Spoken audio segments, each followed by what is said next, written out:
Good evening, everyone, and hope you all doing well, keeping yourself safe from this pandemic.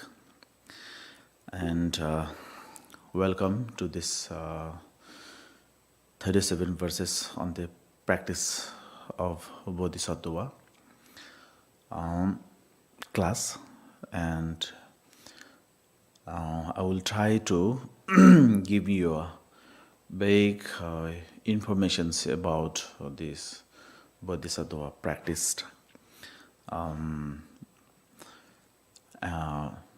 Normally or generally, what one should do after receiving this Bodhisattva vow, how one have to maintain, or how one's own behavior or way of speaking, way of talking should be, and then also what should not be done. So I will try to share some of the informations. I'm not sure how much I can explain, but I will try. Basically, this 37 the verses on the practice of Bodhisattva text, it's a very profound teachings and also vast teachings, because in these teachings we can explain all the teaching of Shakyamuni Buddha, because to reach that level of Bodhisattva's level, or understand the quality of Bodhisattvas or behavior of the Bodhisattvas, conduct of the Bodhisattva, to understand the mind of enlightenment itself, we must have that, of course, the merit, first of all, and then top of that, we must have the informations, lot of information as a foundations. Without that, it's difficult to understand. And then second, like person like me, to explain on this topic, who doesn't have much knowledge, and then also through this broken English, I'm not sure how much I can explain, but I will try to at least address a little bit of what it really means, and hope from this class you will get some of the information, or maybe some of the test, right? Now, so I will try. Okay. So in general, I think everybody must understand the value of our life, who we are.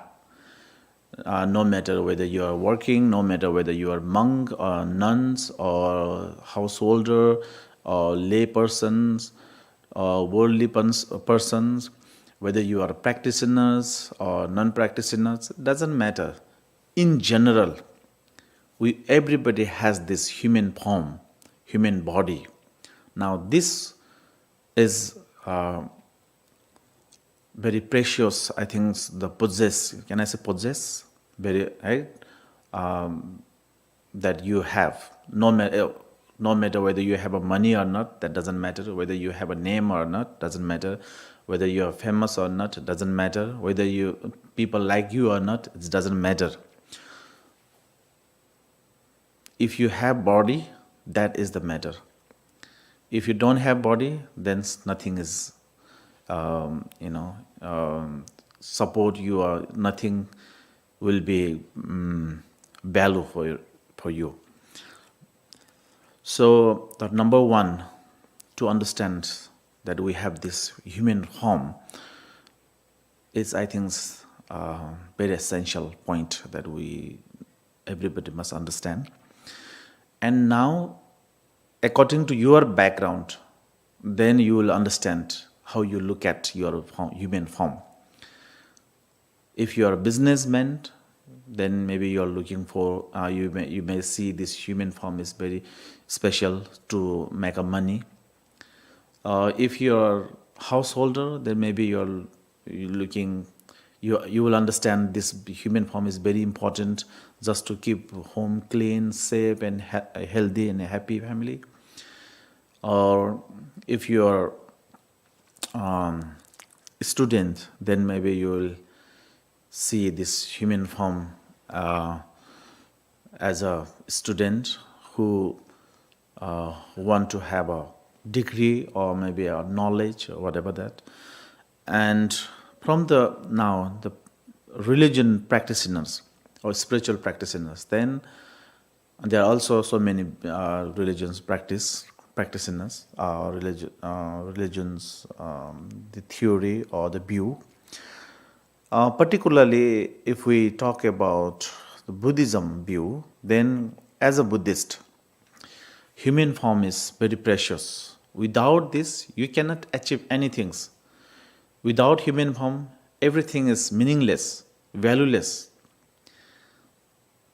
So today we have this human form. So because of that, we have a name. Because of that, we are famous. Because of that, we have a money. Because of that, we have a friends. Because of that, we have a family. Because of that, then we have a hope or belief to say, okay, I can go there. I can achieve that things. If we don't have that, then nothing is impossible. So, from the Buddhist viewpoint, this human form is very important. So now, since we have that human form, then we must use this, because this samsara, this cyclic existence where we are living now, this divided the two part. Let's say one is upper realms, one is lower realms, and in upper realms there is a three part: demigod, God, and then human realms. This is what we call heavens. All of this, the three level is heavens. So we are already in heavens, so we don't need to go anywhere. And there is another part where has three aspects again: animal realms, hungry ghost realms, and then hell realms. So these three considered as the unfortunate realms, because here you don't have you won't be able to use your intelligence, you won't be able to use your wisdom, you don't have a freedom, you don't have that kind of the opportunity from where you can escape from anything, let's say. So that's why it's unfortunate realms. So all of this, among these six realms, the best of the best place is the human realms. You might be thinking like God realms and demigod is the higher and superior realms. For the moment, yes. But then overall, if you look at the quality of that, then human form is the most, the superior and special. The reason is, in human forms, we can understand both positive and negative. Destructive thoughts and constructive thoughts, both. We also have an experience of suffering, and at the same time, we also have an experience of the happiness. And then we have that, by birth, we have that, the wisdoms, that capacity to understand what is positive and what is negative.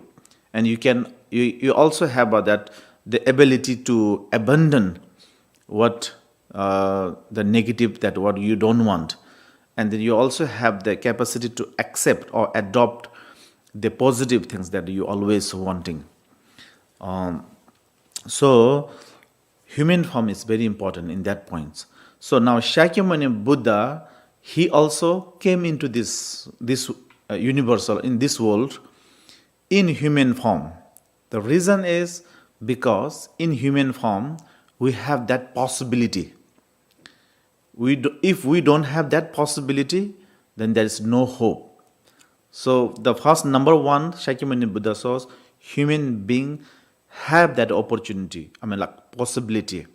That's that capacity. And then when he take a birth in this world, and then he spent the whole like universal or worldly life. He also got the married. He also has the family, and all and everything's.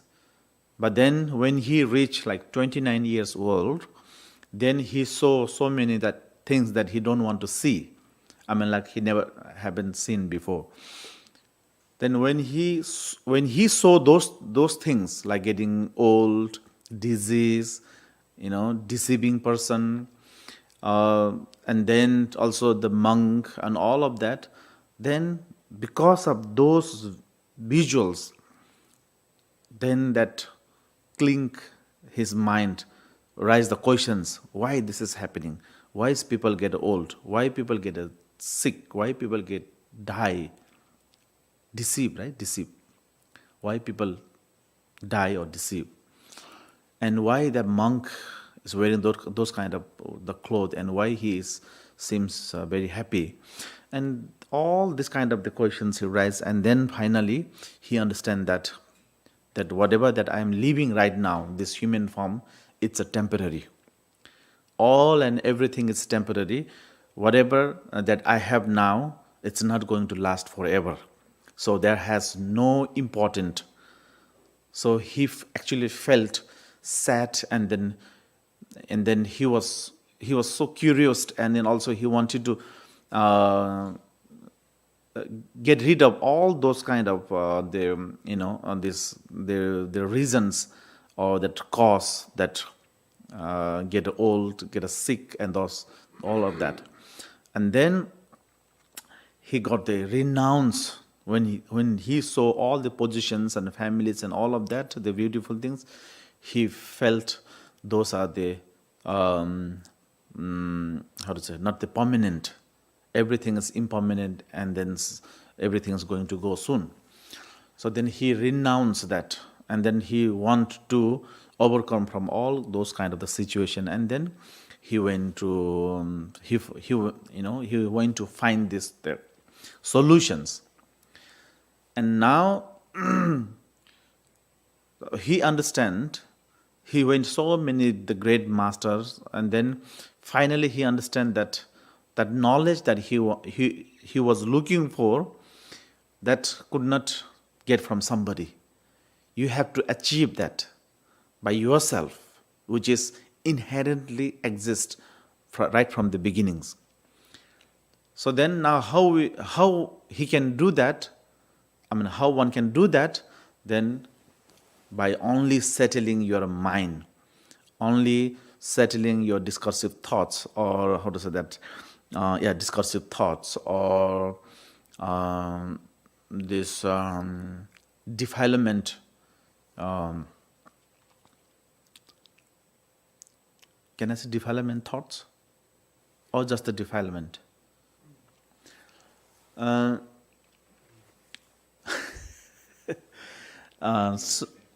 So yeah, and then he did the meditations.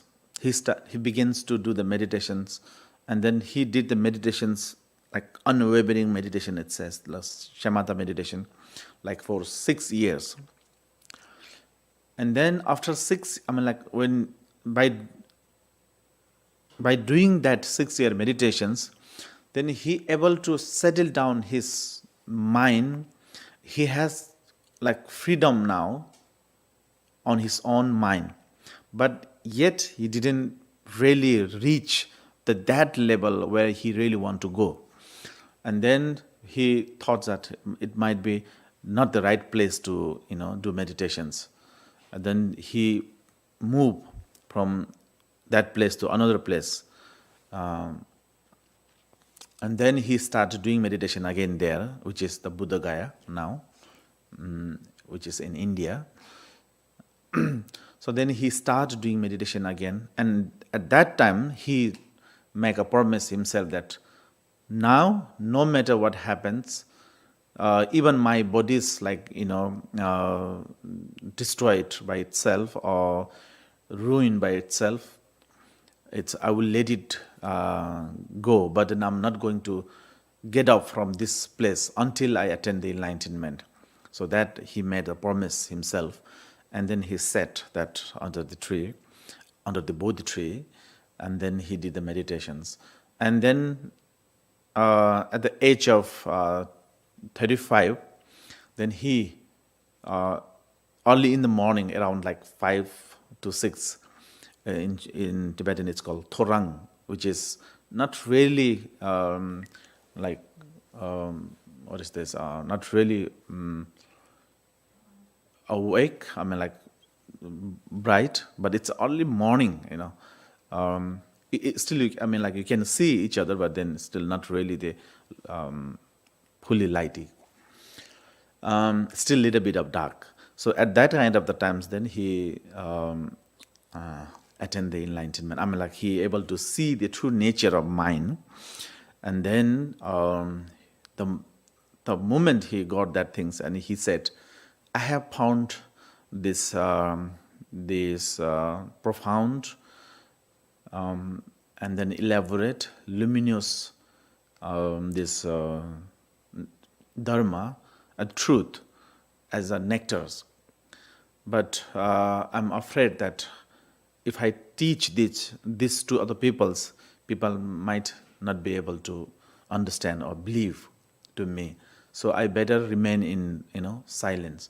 So and then 49 days for the 7 weeks he didn't speak anything. And then the king of the god Indra, and then Brahma, they request to Shakyamuni Buddha that to teach the dharma that you the truth that you have found, and then enlightened all the sentient beings. So then he accept that request, and then very fast he taught the teaching was Four Noble Truth. And then second teaching he taught was the middle way teachings, or it's called the emptiness path. And the third teachings he taught very specific details of what is mean by emptiness, very specific or details. So that is the three main category that he taught. Of course, there are so many teachings between here and there, but that those are the three main ceremonies that he has done. And then he taught 45 years, from 35 to 80. And then at the age of 80, then he entered into parinirvana. In normal language, we can say he passed away. So now, these teachings is based on the second ceremonies of Shakyamuni Buddha's teachings. The first teaching, second teaching, and third teaching, they are very systematic and very much related each other. Because without the first level, without understanding the Four Noble Truth, the law of causality, and then interdependent system, you cannot really get into this the second level. Because to get into the second level, you have to have the basic understanding of interdependent originations. Because second teachings is very much based on the interdependent originations. How you prove that is the emptiness? You have to use the formula of interdependent originations. Because why we say everything is empty? Because when you investigate, you won't be able to find anything. So that is why we call by nature, in ultimate level, it's empty. Now, how you investigate that? Then you have to have the knowledge of interdependent originations. Each and every particles are interrelated. Because of there is a male, so here is the female. Because there is the female, so there is the male. Because there is the night, so we have a name, like there is a day. If there is no day, there won't be the night. If there is no male, there won't be the females. So this each other's like related. That is one way of understand the interdependent. And another way of understanding the interdependent is today I'm here because of my fathers and mothers. If my father and mother's not there as a cause, I wouldn't be here today, right? So my father and mother is the cause and conditions, and then result, I'm here today. So that is direct related each other. So there is only these two systems that can prove everything exists, and there is prove everything is empty. So without understanding these two systems, you won't be able to prove that is the emptiness. So to get into the second teachings of Shakyamuni Buddhas, which is the emptiness path, you have to have certain level of understanding or the knowledge or informations of the first ceremonies, the Four Noble Truth. And now second level has come. And then to understand that fully what is the emptiness means, then that again the third teachings, like very detailed explanations, including the nature of minds and Tathagat Garbha, Buddha nature, and all and everything has mentioned in that part. So out of these three categories or these three teachings, today is the based on second levels on this the emptiness part. Now to understand that emptiness teachings or understand the reality of emptiness, what is emptiness means, how one can understand that, and what is the benefit of understanding emptiness, and how one can get that levels, and is it really necessary to understand the emptiness or not? So all this is that important to understand. Now to understand that, then there are so many other way of this practicing, but then the very important, something like indispensable, is then bodhicitta. That now you have to cultivate the mind of enlightenment. Without that mind of enlightenment, you won't be able to practice, you won't be able to get into this level. Because now when we say this second levels, then it is actually considered the Mahayana, because it's a wider thoughts, bigger thoughts, great thoughts, magnificent thoughts. Magnificent? Right? Magnificent thoughts. So now, to prove the magnificent, it's not the object, but then it's a subject, the mind. You have to make your mind lead a bigger way, a big view, big thoughts, magnificent thought. That is what it means, like Mahayana. Maha means the Sanskrit word, which means the great, or big, or magnificent, Maha. Yana means the vehicles, like big vehicles, or great vehicles, or magnificent vehicles. Now, so now to understand this magnificent vehicles, or to get into these magnificent vehicles, then you have to receive the Bodhisattva Bhava. Bodhisattva Bhava or Bodhicitta Bhava? Bodhisattva Bhava. Now to receive the Bodhisattva Bhava, then you have to have the confidence on that Bodhisattva Bhava. What is the benefit if you receive, what you will get if you practice the Bodhisattva Bhava, or if you receive the Bodhisattva Bhava. And what you have to do if you receive the Bodhisattva. What is the precept that you have to maintain?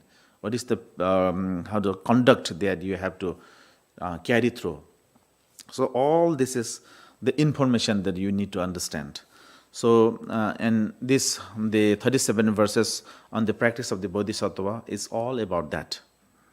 Okay, so I will try to give you the little bit of informations. So before get into the teachings, this informations it's important, especially for the newcomers. So this I thought this information is necessary, you know. And then now, why as a being a Buddhist, and especially the Mahayana Buddhist, why this bodhicitta is so important, and why we need to practice the Buddha Dharma, and why especially the Buddha Dharma, why not the other dharmas or other religions? These questions are so important, I think, to understand.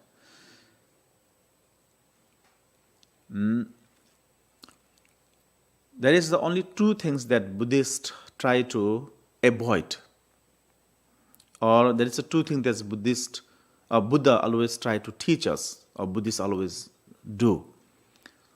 That two things the Buddha try to avoid, or Buddhists avoid, are two things that Buddha taught us, and the Buddhists follow that. First, the two things that avoid. That is to get a confident there is no creations. So Buddha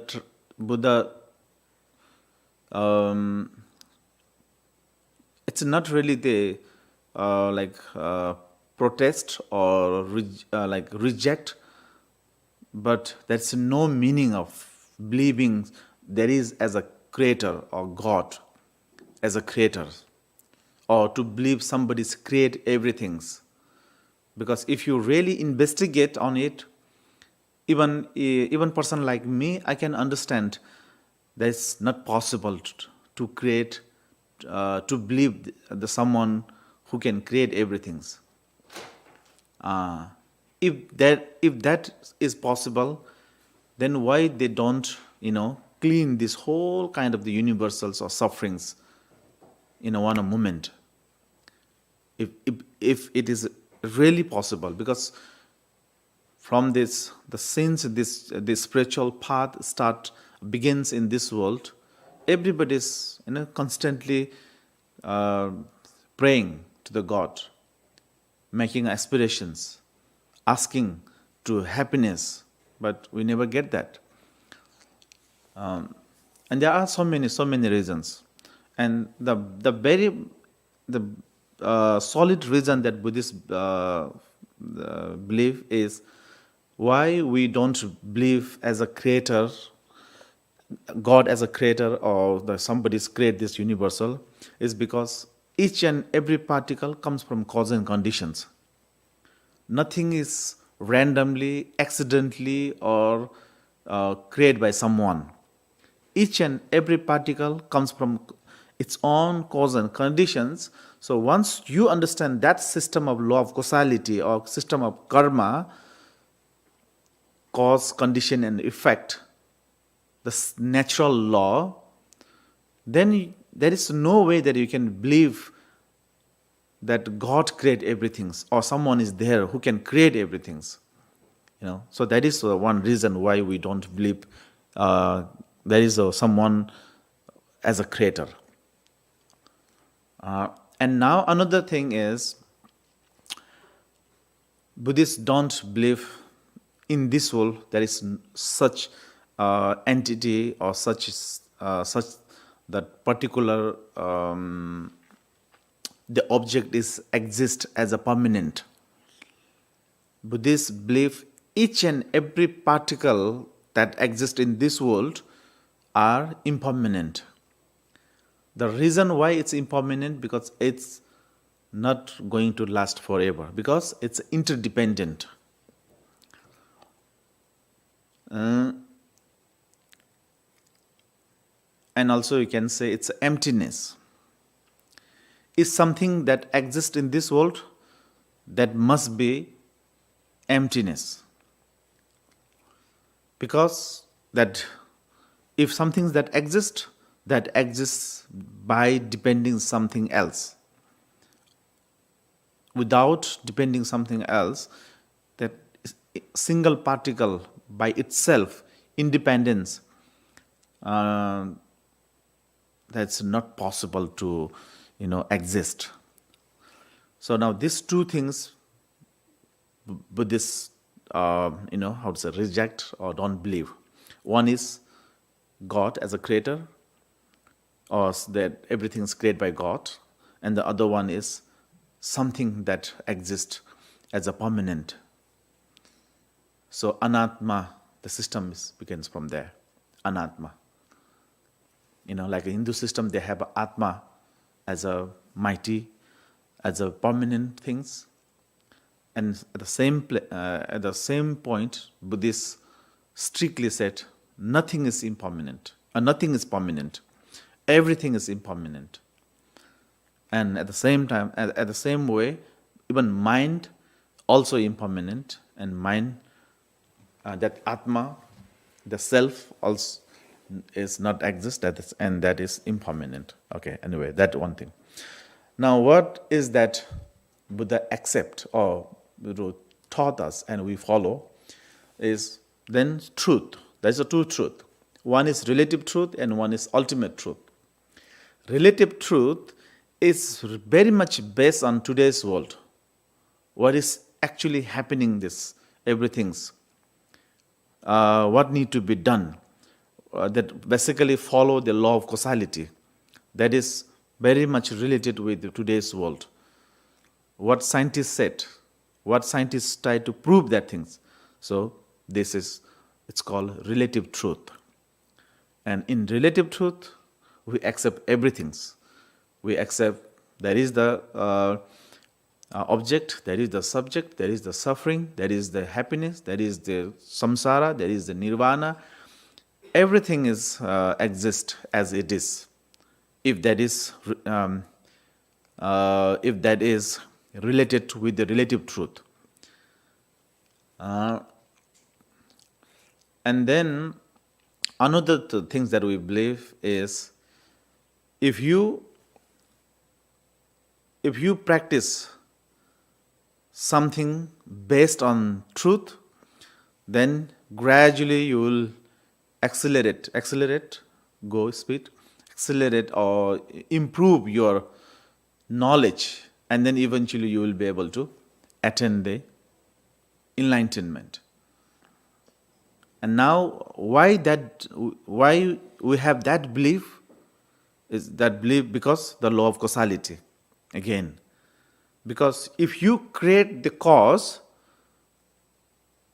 result automatically will come out, whether you like it or not, whether you want it or not, or whether you believe it or not, that doesn't matter. Once you create the cause, or once you create the karma, a result will follow, or the consequences will be there. So because of that belief, then we do practice, and then eventually that ultimate truth will materialize, or I don't know, that's will be able to see it or attend it or obtain it. So those are the Buddhist. So basically why we practice Buddhism is Buddha has taught the path how he attained the enlightenment. And now if we also want to be free from the suffering of samsara and go beyond this suffering of samsara, then only option is to follow the Buddha, because he is the only one who has gone through all those processes. So now we're accepting Buddha as a teacher, not a God or mighty God, or kind of he will provide you or bestow you all kind of the blessing. It's not like that. We accept him as a teacher and we follow him as a guide. He is our guide, so we follow him. So what he found by practicing the process, going through that meditation point and everything, and finally what he have obtained, the quality or knowledge, that is the process or that methods, that technique or that idea he taught us. And that becomes our dharma, that becomes our teachings, that become our doctrine. Doctrine, right? Now that is the knowledge, actually, the method, the technique. When we buy something, for example, if we buy a phone, with phone we always have the menu, what is it called, menu?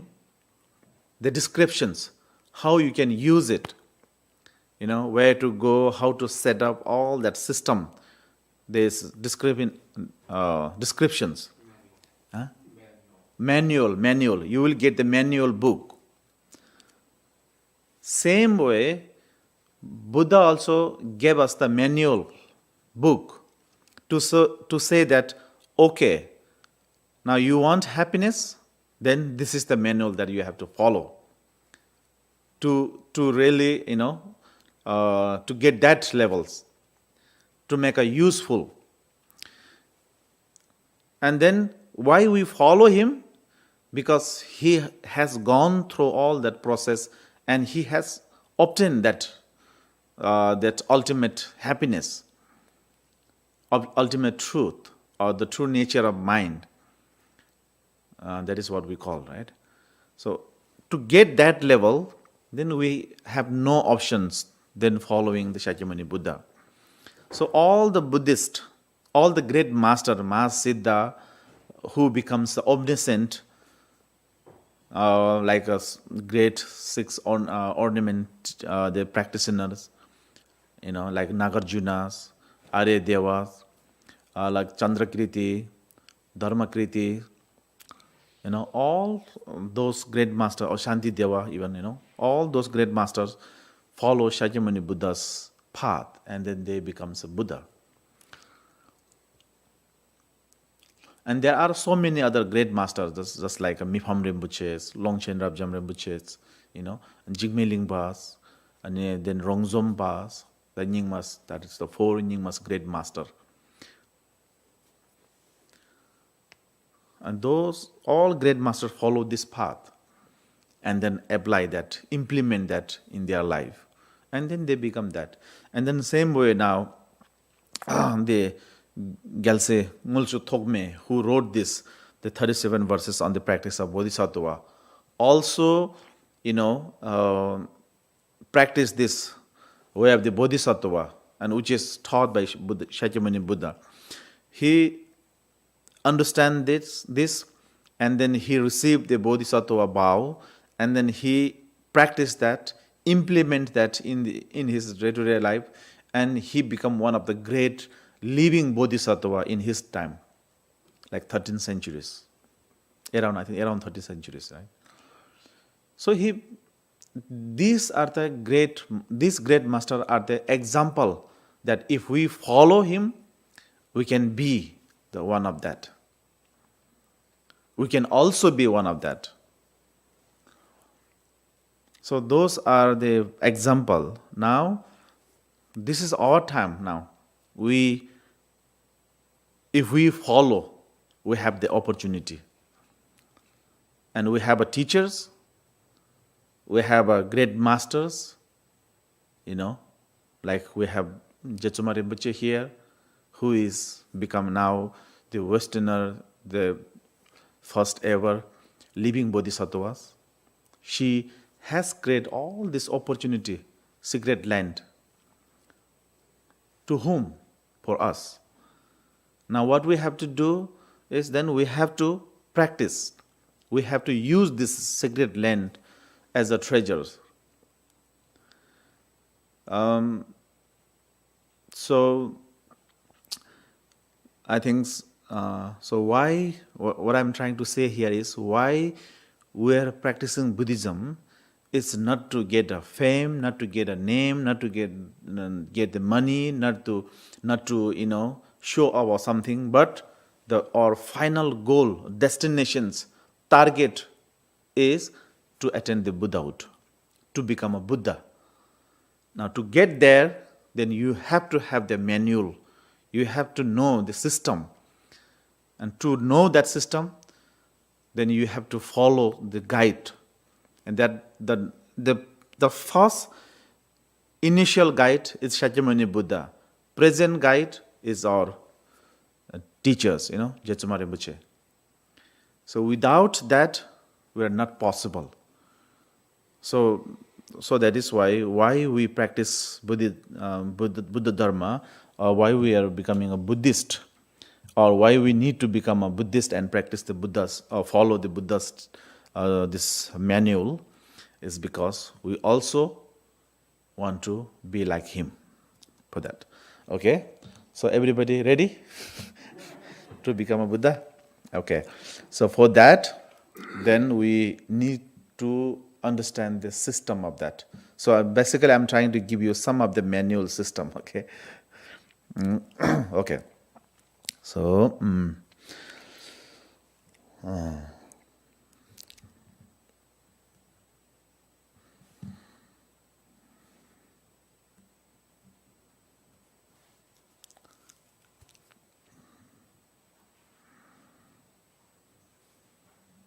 and also, okay, we as a Buddhism, when we practice, we don't really practice like just out of faith or based on faith or just follow to someone. It's not like that.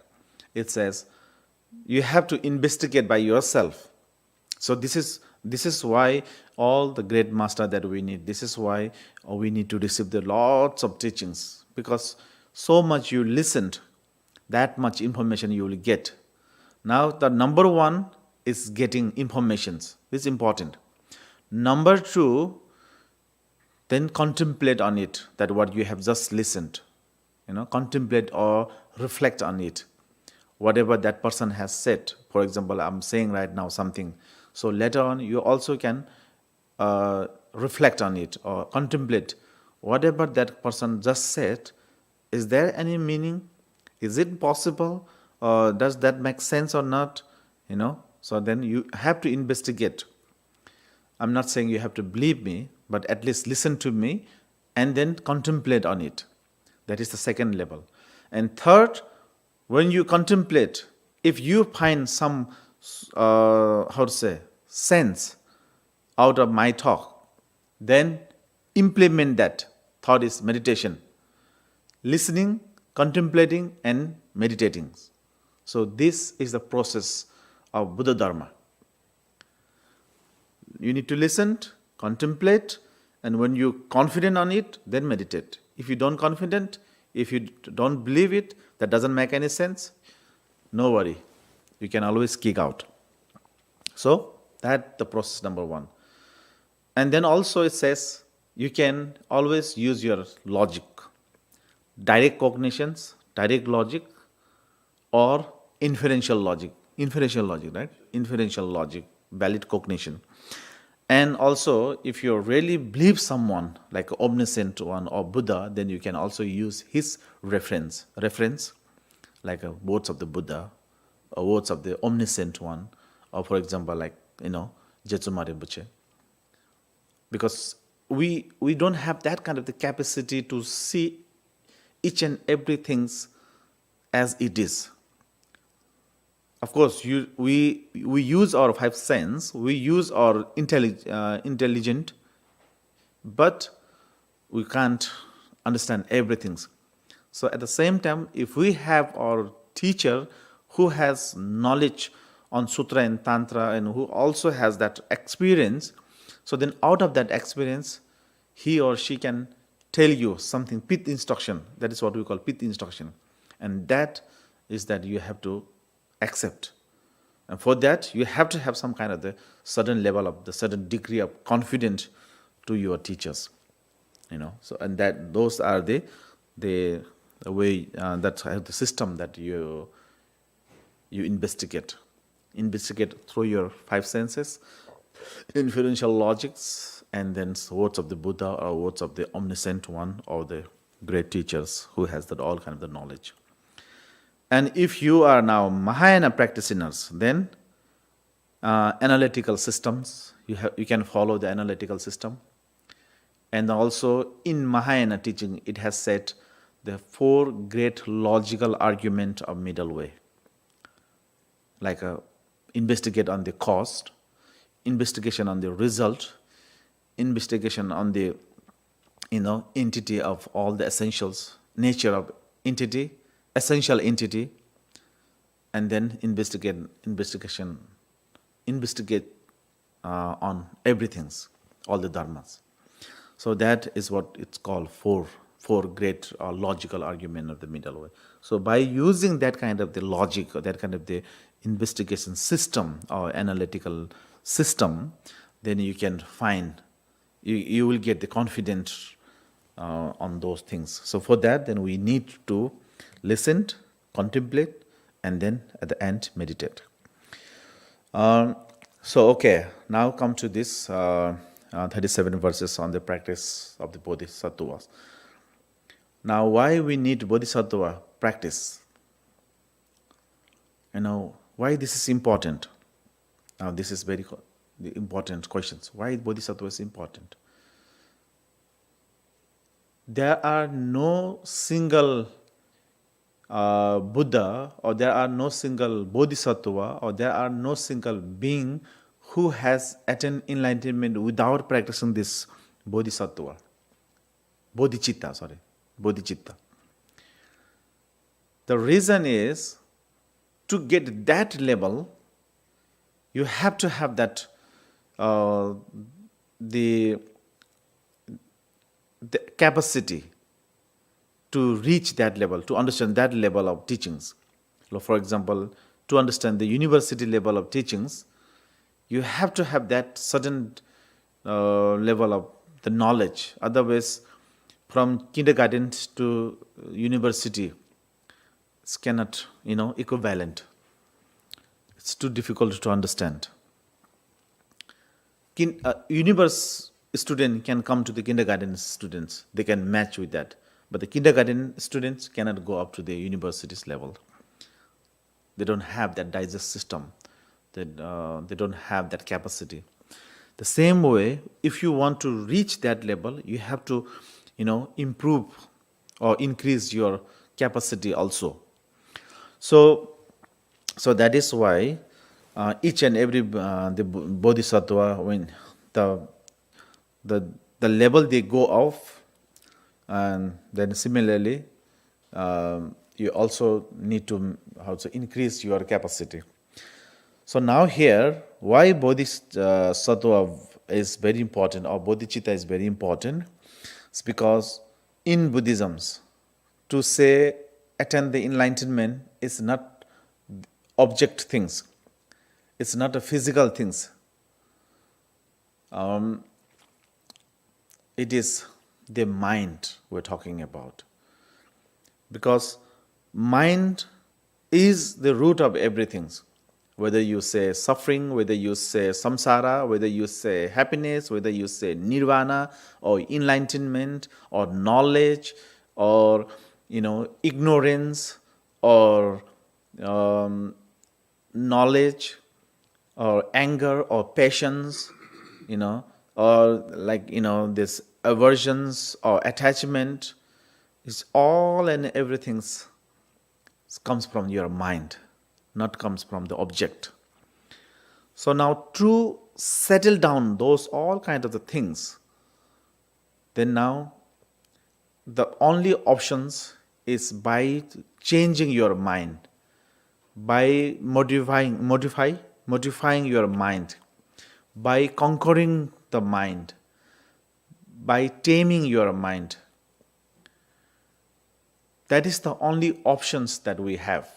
So right from the beginning, like I said before, right from the Four Noble Truths through the thought ceremonies that Buddha taught, or the Buddha thought teaching that Buddha has taught, if you look at the teachings directly or indirectly, that has connected with the mind. Let's say Four Noble Truths, suffering, truth of suffering. Suffering doesn't have on this solid books, because book doesn't have the mind. So when we say suffering So suffering is the aspect of mind, the emotional. When we say suffering, or when we say defilement, when we say pain or stress, everything is aspect of mind. So now when we say there is the suffering and that is truth, so truth of suffering is none other than the aspect of your mind.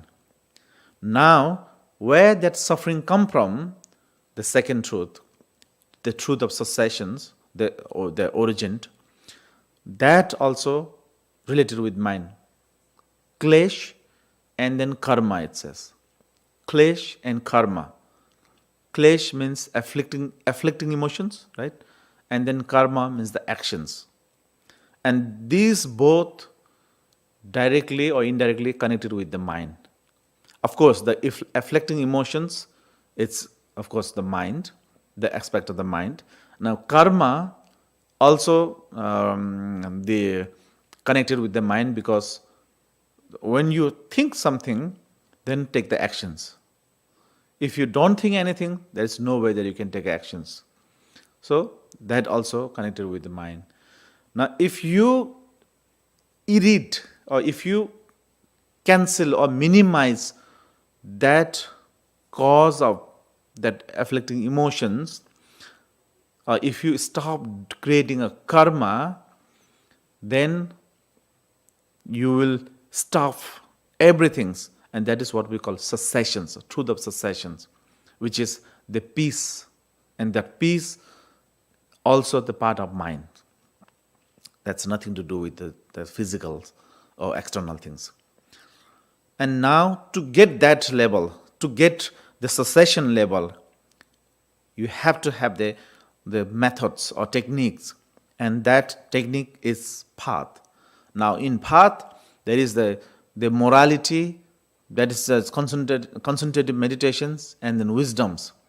All these things connected with the mind. Of course, shamatha and the wisdom is the mind, right? And even moralities. Morality means like ethics.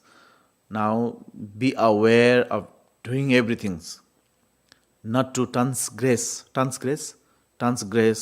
the rules and regulations, and not to go beyond unwholesome action, and all and everything. The awareness, that mindfulness, it's connected with this mind.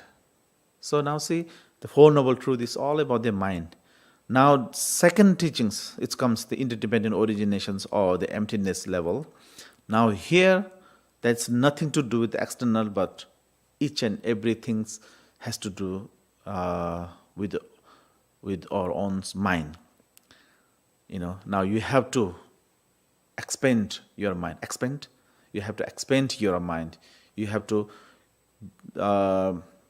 keep open your mind to listen to emptiness, to listen the truth. Now with that, then you have to expand and then bring the wider perspective, right? Wider perspective, to see the reality. And to see the reality, you have to keep your mind settling the down. Everything is down.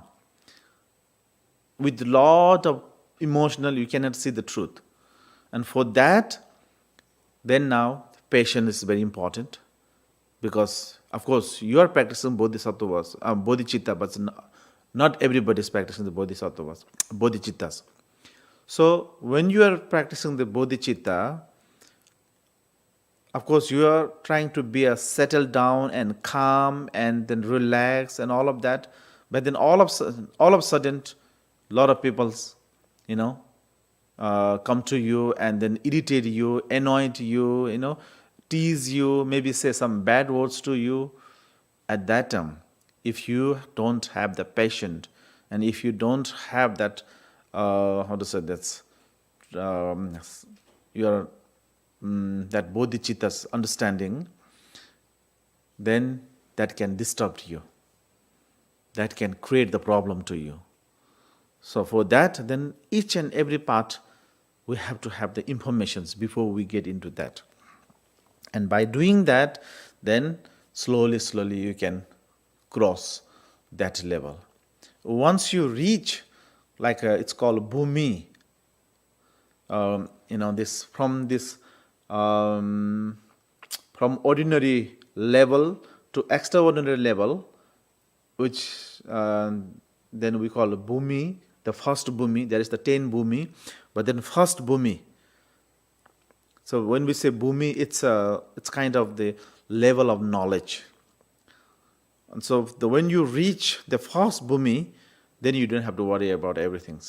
Then there is no way that you can come down, or there's no way that other people can create to you any problems. But till that level, to reach that level, then it's very difficult. And then for that, then you have to have the kind of you have to have the patience, that informations, teachers, supporters, everything, and then also the suitable environment, suitable place, suitable friends, everything. So this 37 practice on the 37 verses on the practice of the Bodhisattva Way is all about that.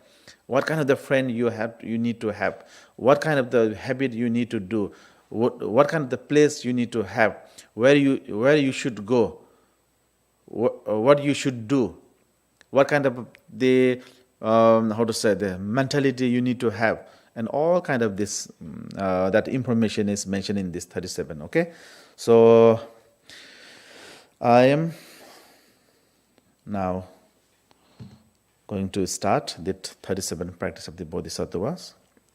I'm sorry that I had to mention all those kind of the scatters informations.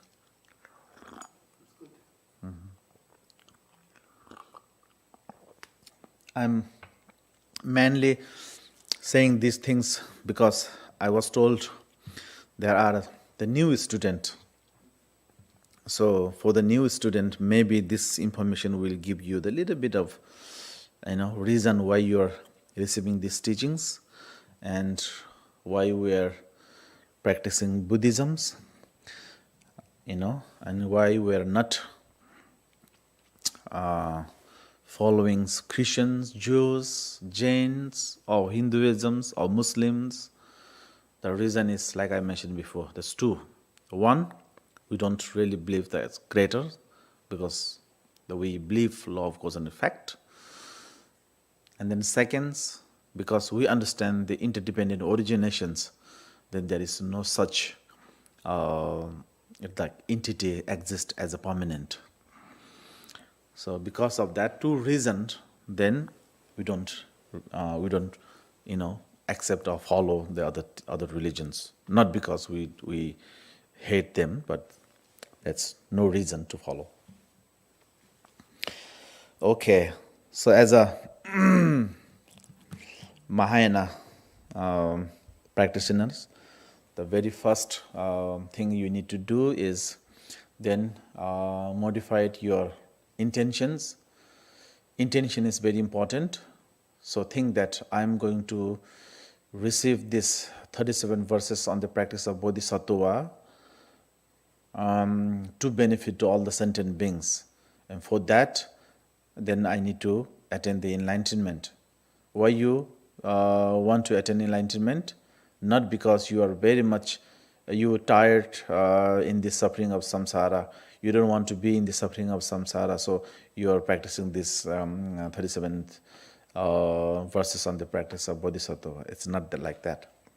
Your intention should be your intention should be, I want to help to all these motherless sentient beings who are tirelessly wandering in the suffering of samsara, who are also want to be free from this suffering of samsara, but because of their own negative karma or afflicting emotions, they are not really being able to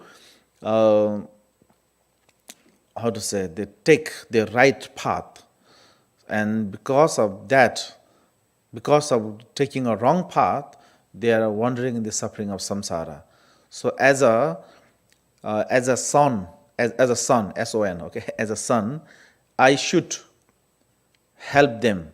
And for that, then I want to attend the enlightenment. And for that, I want to practice this 37 verses on the practice of Bodhisattva. Okay? Having that kind of the intention, then listen these teachings. Namo Lokesharaye. It says that I want to pay homage to the Buddha of compassions, Avalokiteshvara. The very first he said that. And then now second, he want to pay homage to his guru. Okay? Ngolshu Tokme want to make pay a homage to his guru, saying that Gangi chokun dong me sikyang doi dunla chikdu chonjepi lama chokdang chenri sigon la takdu gosum gube changsalos. So here is the translations.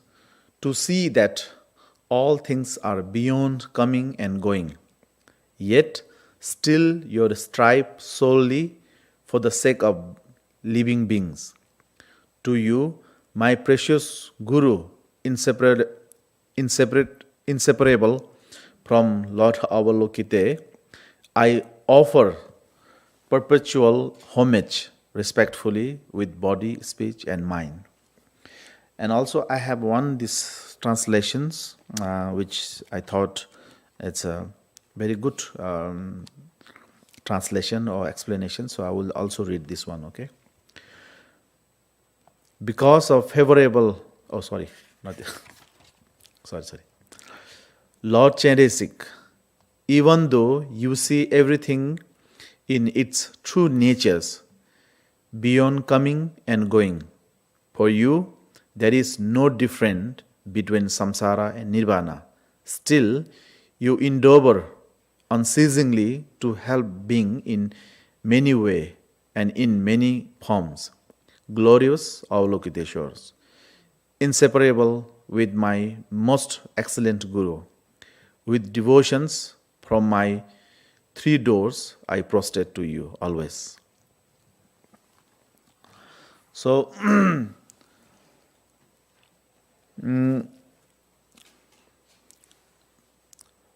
so now in this one line, you say, you see that all things are beyond coming and going. Now, only this one line, to understand this one line, so then this second teaching of, second turn the wheel of Dharma, it's all about that. It says that all and everything that exist in this world, in reality, in ultimate level, in absolute level, by their natures, nothing exists as entity, as nature, as independence, or as solid. Nothing is there. And each and every particle has no coming and also no going. Basically what here it's saying is, it's empty. That doesn't have any shape, doesn't have any color, doesn't have any characteristics, attributions, nothing. That's beyond coming and going, means it's emptiness. Beyond conceptuals. Conceptuals? You cannot... Conceptual, that's a hard word. Okay. Beyond conceptuals. So, but then the Guru, you have seen those things. You have gone beyond this suffering of samsara. You are free from this, all kind of suffering of samsara. You have seen the truth. You have seen the reality. You have recognized the true nature of mind. Yet, you still striving by yourself just for helping just for sake of other living beings. And that is something that, how to say that, I admire. So for that, and then I'm happy that I have a teacher like you, and I, how to say, offer my perpetual homage. I want to respect you from my body, speech, and mind. And you are inseparable from the Avalokiteshvara, because Avalokiteshvara also, Avalokiteshvara, we known him as a God of compassions, Buddha of compassions, compassion Buddha. Because ever since he generated the bodhicitta, he has been, keep coming back in the suffering of samsara and helping all the sentient beings. Even we have the first Buddha, Buddha Karkuchanda, also emanation of Avalokiteshvara. And then the second Buddha, Buddha Kankamuni, also emanation of Avalokiteshvara. Third Buddha, Buddha Kashyapa, also emanation of the Buddha Shakyamuni. Buddha Avalokiteshvara. And then third Buddha, Buddha Shakyamuni, also emanation of the Buddha Avalokiteshvara. So Buddha, the compassion Buddha has been keep coming back in this samsara to help all the sentient beings in different form. So we have, Avalokiteshvara, the 1,000 arms with the eyes. So that is all the thousands Buddha comes, and then all the 1,000 Buddhas is none other than the Avalokiteshvara itself. And so now here also, my teacher also inseparable from the Avalokiteshvara, because he also doing the same things as Avalokiteshvara doing. So he want to respect that. So that's what he's saying. Pende june zobe sanjanam damche duble jungte deyang ni dey laglin shela raglebe jalse namji laglin shebrajas. And translations. The perfect Buddhas, who are the source of all benefit and joy, come into being through completing the secret dharma, and since this in turns depend on knowing how to practice, I shall now describe the practice of all the Buddhas here. And here is another translation. So it's more like a explanation than translation. Fully enlightened Buddhas are the source of happiness and benefit for all beings. Even their enlightenment depend on their following the path of Dharma. Thus, we also must depend upon practicing and understanding the Dharma in proper way. I will therefore explain the practice of the Bodhisattvas. Okay, if you don't understand what I'm reading, then please raise your hand and ask me, okay? My English is like Asian English.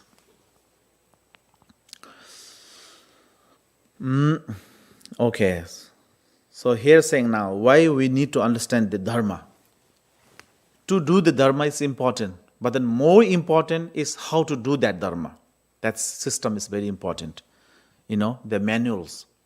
Of course, to use the phone is important, but the more important is how to use the phone. The manual is important.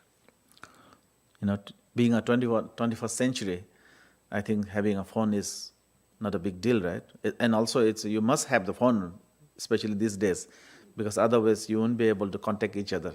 You will be lost then.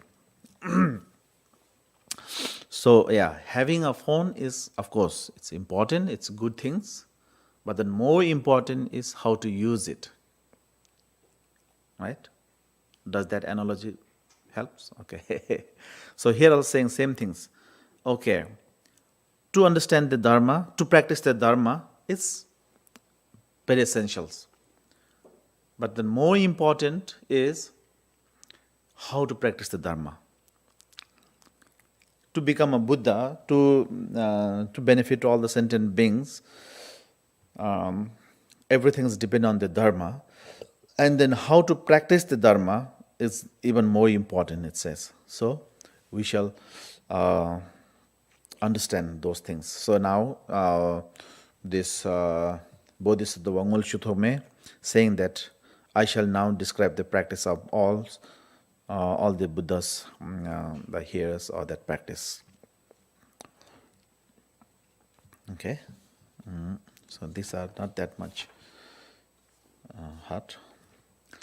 And now it's a real, the practice will start. Okay, so the second explanation is the commitment. The first one is what we call homage. Second one is making a commitment. Because without commitment, if you do something, maybe one day or 2 days you might enjoy doing that, but then later on you give up.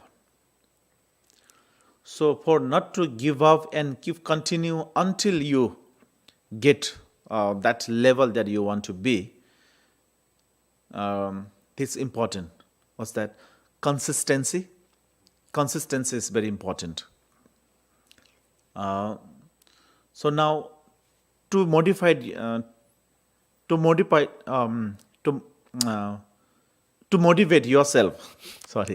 to motivate yourself and continue your practice, the commitment is very important. So that second line is commitment.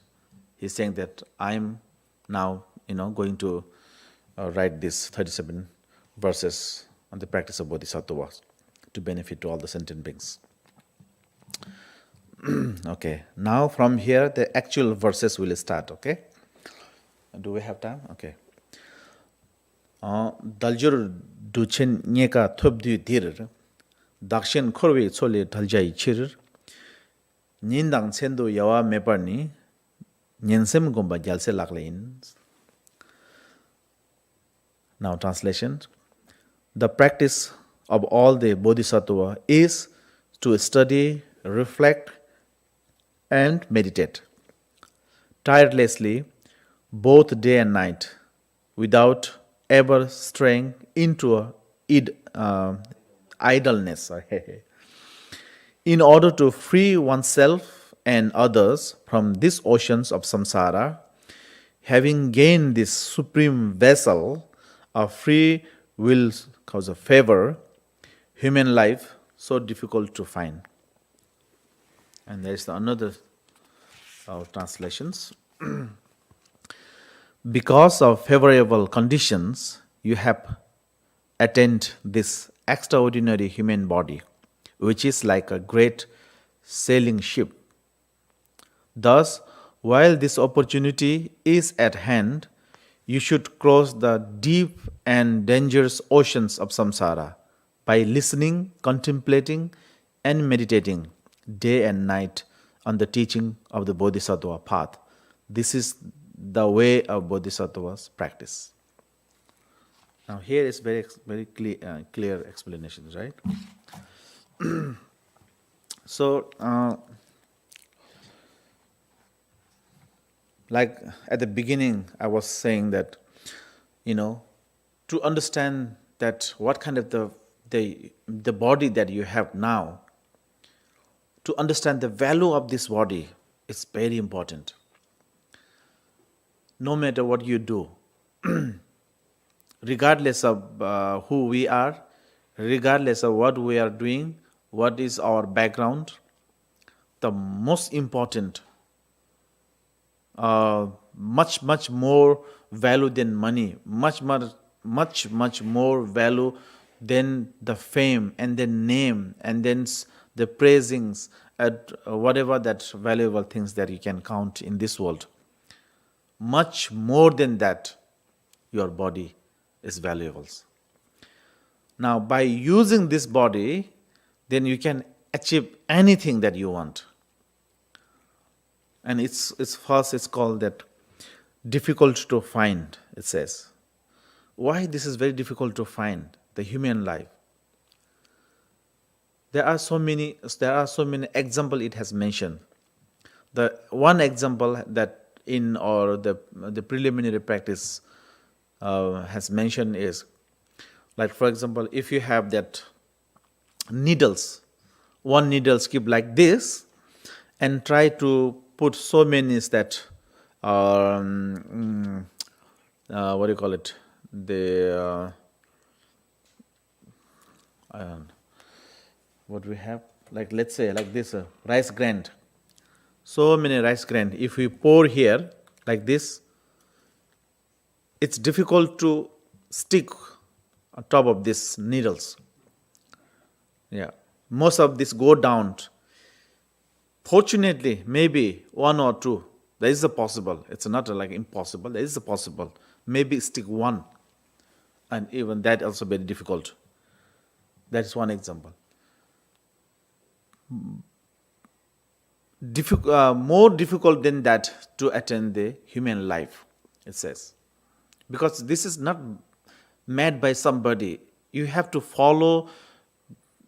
You have to wait, or you have to uh, obey your karma that you have accumulated while you are living in this world. And most of our life has been animals and other other realms than being a human beings.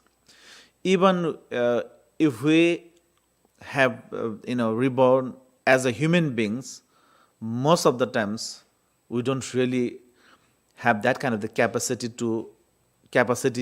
to understand the true nature, like true dharma, a real practice.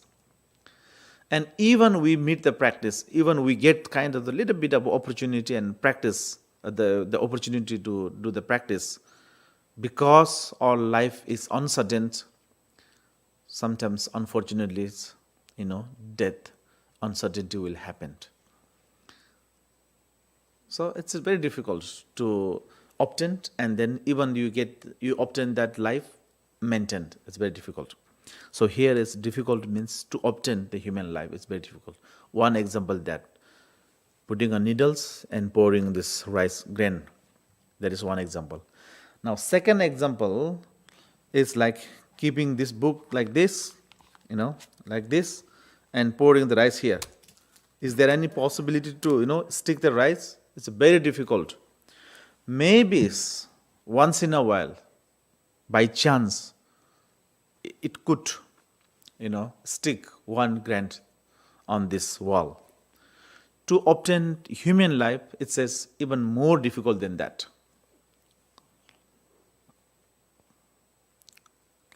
So by understanding that, then we have to feel happy and fortunate that because of our previous good karma, because of we must have done something good in our previous life, so that today we are reborn as a human being. And not only that, we have got this opportunity to connect with the good dharma, good teachers, and good opportunity to do this practice. Now if you waste the time that we have, maybe then we never know what will happen in the next life. So by having that kind of thoughts, then it says that you should not waste your time.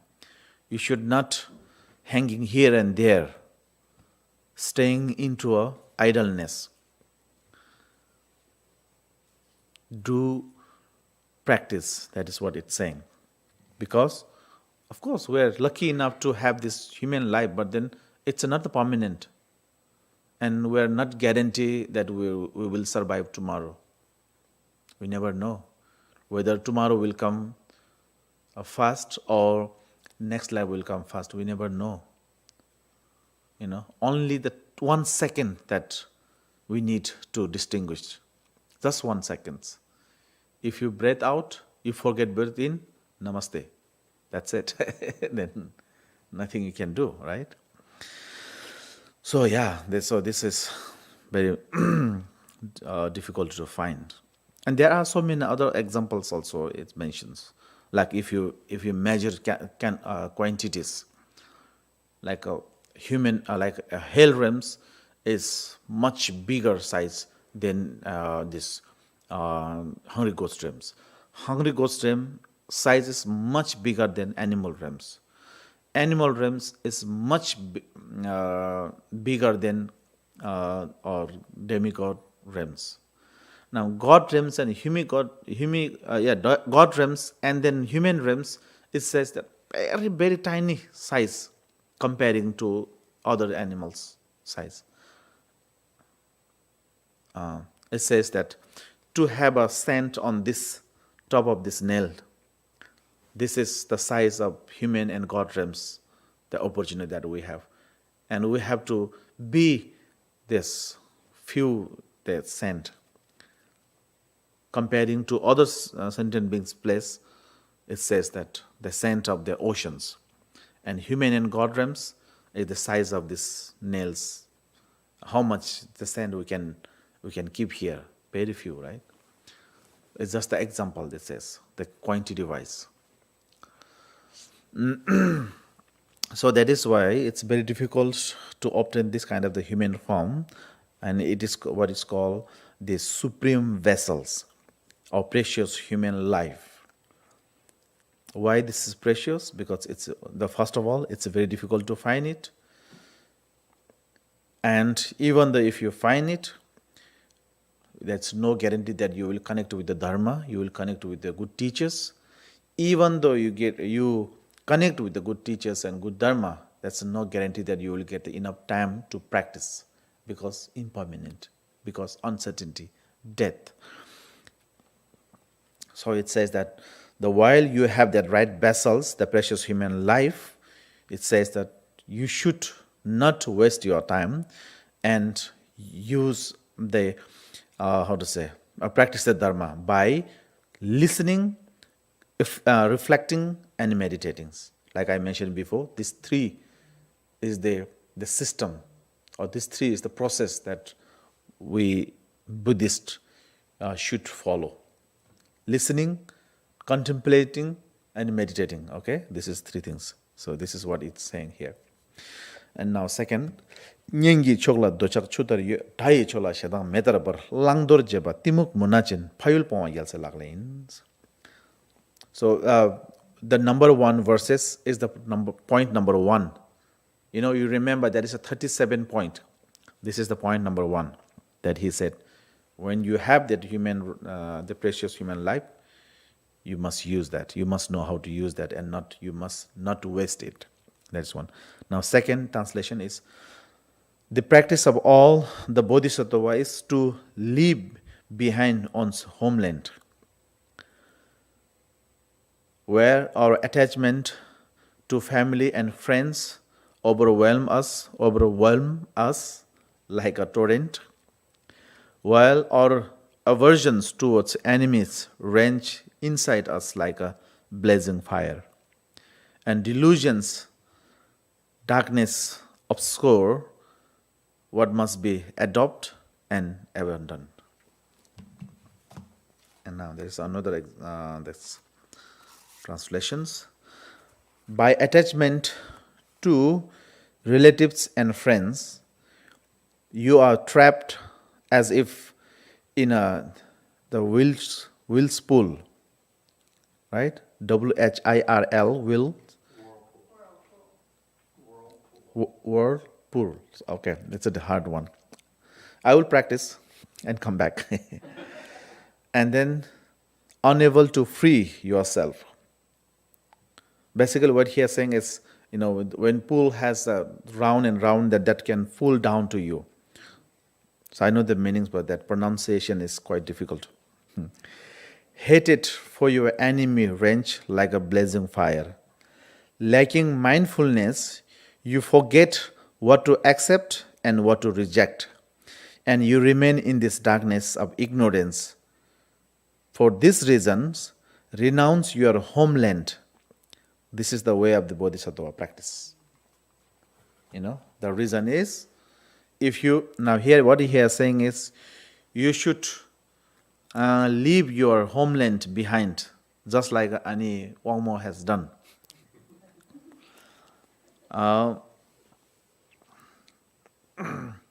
The reason why Ngulchu Tokme saying as being a bodhisattva practitioner, bodhicitta practitioners, you should not stay at home and you should leave behind one's homeland. The reason why he's saying is the three things that draw us back in the suffering of samsara, draw, right, to pull you back.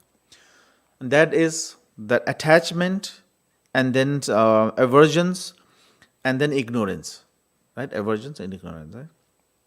Attachment, one, and then aversions, and then ignorance or delusions. So this is the three main thing that draw us back in the suffering of samsara, and that is the three things lead us to keep doing, other afflicting emotion, others karma. So now, how that three things happened is, then if you stay at home, then you have a family, you have friends, you have different circles. So then you have always attachment towards them. Selfish intentions. So the practice of the bodhisattva is selfless. Always think about others. Self-centered is the root of coming back in the suffering of samsara. Why we keep coming back in the suffering of samsara today? It's because we were looking for ourselves. We were looking for food, drinks, clothes, good name, good fame, good place to stay, and not only for yourself, but then your family, friends, and everybody. So directly or indirectly, that has connected with some selfish intentions. So now that selfish intentions is drawn back to in the suffering of samsara, and that is the reason. And now here also saying, if you stay at home and you will always attach to your family and friends, and that overwhelm you, just like a torrent, pull you down. You cannot escape from there. And then meanwhile, at the same time, and you also have aversions of enemy at that point. If somebody harm your family, somebody harm your friends, somebody harms to you, then you have that aversions, the angers to your enemies, just like a blazing fire. That's really killing to you, and you want to revenge. You want to, give him. You want to also do some bad things to him. That aversion's always there. And because this too happened, because you have that ignorance, you don't have that clear minds, dullness, the dilemmas,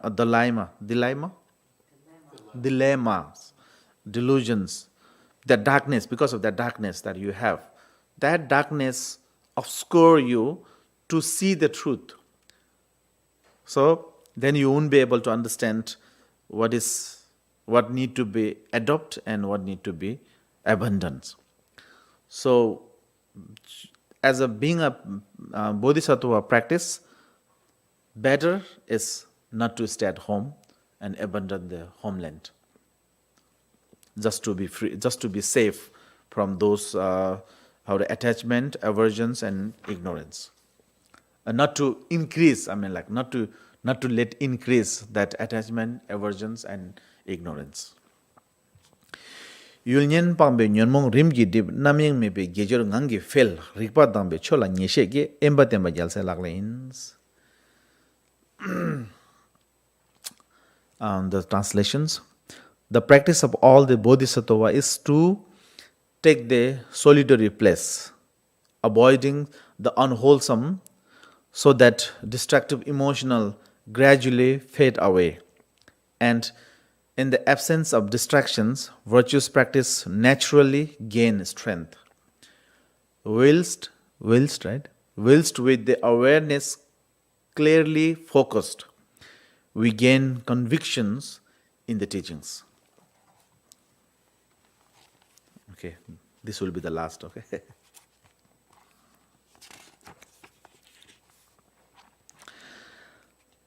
By avoiding that which stimulate the five senses and give rise to anger, desire, jealousy, pride, and ignorance, your passions will gradually fade away.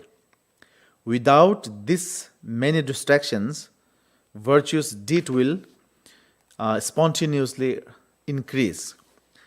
When your mind is clear and free from confusions, you will have unwavering trust in the Buddha Dharma. Therefore, you should live in heritage in remote and distant place, far from these disturbing influences. This is the way of Bodhisattva practice.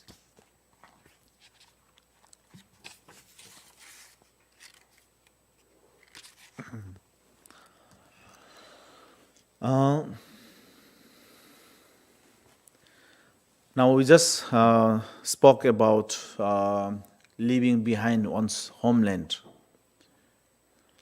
The reason why it's saying and why you need to go far from those distractions things. Now this is the reason it's saying. If you don't have those kind of the distractive place, if you don't have those distractions, the things, object around you, then gradually, because you don't have the object, so then gradually that attachment will come down, aversions will come down, and also ignorance will not don't have any place to be active, and gradually it will what is that? It says come down, fade. It says fade away. It gradually will come down. Reason is that it's no object to get distractions, and because of there is no distractions, your the good deed or wholesome actions will gradually increase, get more stronger and stronger. You don't need to really pay attention and effort. And because the meritorious or your wholesome increase, your mind becomes, your rikpa or your mind becomes more aware or more clear. And because your mind is more clear, and then you get a more confident on the practice. So because of that, then it says that it will be best for every one of us to have this solitary place. And especially being a bodhisattva practitioners, bodhicitta practitioners, then having a solitary place is indispensable, especially for the beginners. That is what he is saying. So I'm not really explaining many things, but I'm just going through a little bit what it's saying. No, okay. So we have finished 3 verses today. So from tomorrow, maybe we can go a little fast. So then from tomorrow, we don't have to go so many things in before. Okay. Thank you for today. Sorry for late. We'll recite the dedication, please, of merit. In the text, on my text, it's page 5. Somnam daye tamche se panye tube ne pedra nam panjeshin kekana je balan dubai se ben solendo dovaran sho rinchen ge so de doakun tadu nambe chodam dalshe Ranshen Dunyen Zuba Tarjembe Chunga Drube Jiden Zebrasho Sanye Demba Darshin Gebrasho Semjen Tamjen Deshin Gebrasho Gnadan Zendu Chula Chubrasho Rajen Duni Lungi Drubasho Kewa Kundu Yanda Lamada Dharme chugi bala longjo shin Sada lamge yenden radzone Bagan lame gopan yotom sho. By this effort, may all sentient beings be free of suffering. May their minds be filled with the nectar of virtue. In this way, may all causes resulting in suffering be extinguished, and only the light of compassion shine throughout all realms. Thank you very much, Khenpo. Thank you.